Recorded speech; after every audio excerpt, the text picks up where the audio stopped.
Where your treasure is, there will your heart be also. God has given us unlimited treasures in His Word. Every time we open it, we can discover a new treasure or admire an old one. What will we find today? Let's dig in. Here's Carla Early with Treasure Hunt in the Word.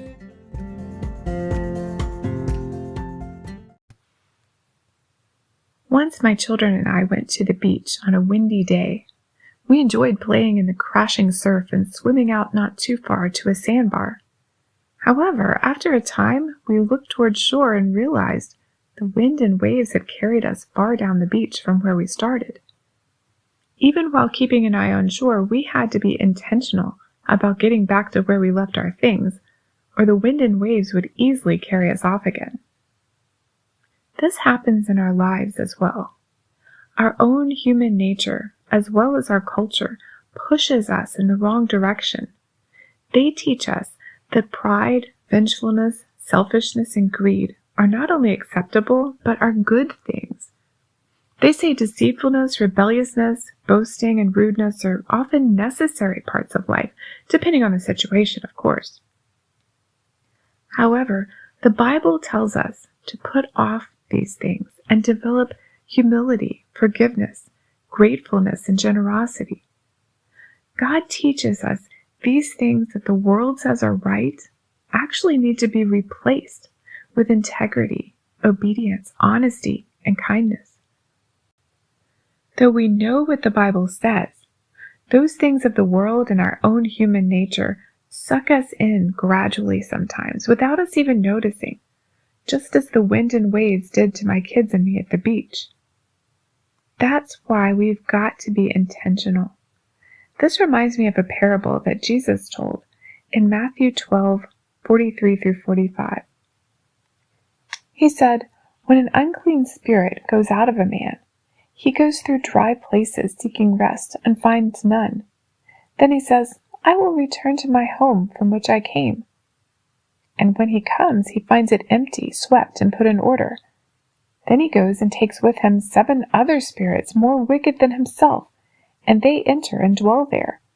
And the last state of the man is worse than the first.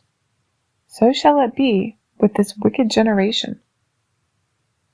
When we notice an inkling of selfishness or greed creeping in, instead of deciding not to be selfish or greedy anymore, we need to intentionally replace those character traits with gratefulness, contentment, and generosity.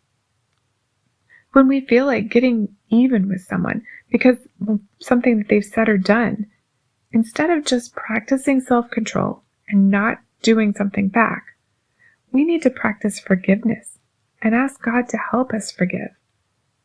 We can even do something nice for that person and find a way to show them God's love.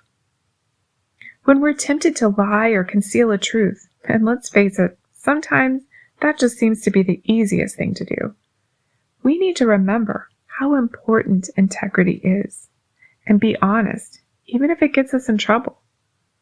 If a rude remark is about to slip out, instead of just biting our tongue, we need to think of something kind to say. As Paul told us in Colossians, "But now you yourselves are to put off all these: anger, wrath, malice, blasphemy, filthy language out of your mouth. Do not lie to one another, since you have put off the old man and his deeds, and have put on the new man, who is renewed in knowledge, according to the image of him who created him. Therefore, as the elect of God, holy and beloved, put on tender mercies, kindness, humility, meekness, long-suffering, bearing with one another, and forgiving one another. If anyone has any complaint against another, even as Christ forgave you, so you also must do. But above these things, put on love, which is the bond of perfection." We are to take off the things the world is pushing us into and replace them with the things that God has for us. If we don't intentionally replace them, those habits will come back. What habits or character traits in your life identify you with the culture around you? What is God calling you to take off and put on instead? You can contact us at treasurehuntintheword@gmail.com We'd love to hear the treasures God has given you through His Word. You can listen to other episodes at our website, which you can find in the description below. Thanks for listening, and remember, where your treasure is, there will your heart be also.